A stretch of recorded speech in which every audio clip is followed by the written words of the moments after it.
let's start moving. So what we're going to do is limit of 10 person for indoor gatherings and outdoor gatherings. That just allows the two together to align. 3 households or less, including the host. You mix more households, obviously it just adds a whole nother dimension, meaning you've got 2 brother-in-laws and the 2 sisters-in-laws and yourself.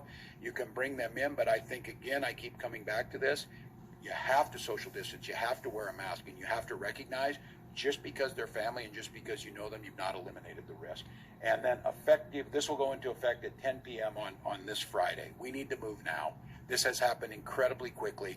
You saw the stories of hospital systems around us that are already overwhelmed. We are still in a position to be able to handle this. There is going to be a lag time. This is the wave already breaking on the shore. What we're able to do is to shore up a little bit, to push back after this one breaks for the next one that will come. Receptions and similar events. We're going to do a phased-in approach. Again, just to be clear, weddings and funerals, these are hugely important human activities, and it is incredibly painful not to do them. But what we're seeing is not the actual ceremonies involved in this, but the social gatherings afterwards. And this is a phased approach because, just to be candid with you, some of you have planned your wedding for 6 months or longer. You've planned it since we made some of those changes.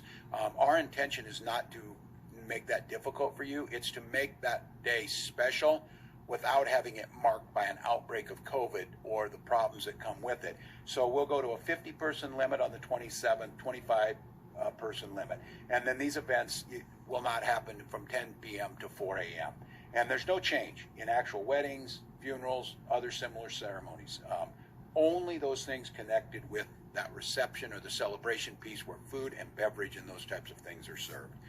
And again, we're not just randomly targeting these things. The data shows that a bunch of our outbreaks are coming from these types of activities. Again, no ill intent by the people involved, but this is how COVID-19 works.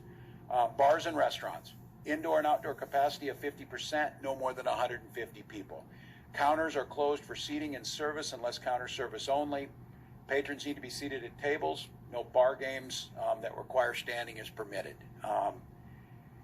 And again, I just like to say, I've got a 19-year-old who went back and watches kind of an old movie class, 10 to 4, but open for delivery and takeout. And I'm just going to say, our hospitality industry has done more than anybody should have ever asked of them. And they have done it so right, and they have gone to great pains, whether it be filtration, whether it be plexiglass, whether it be masking. And this is happening not because they're being lax, but because it's the setting that the virus is most effective at spreading in. And that is incredibly painful. I would encourage all of you, spend money at these businesses. My wife today ordered Thanksgiving dinner for our family from Colossal Cafe, and they're going to provide it, and we'll go pay them and be grateful for what they did.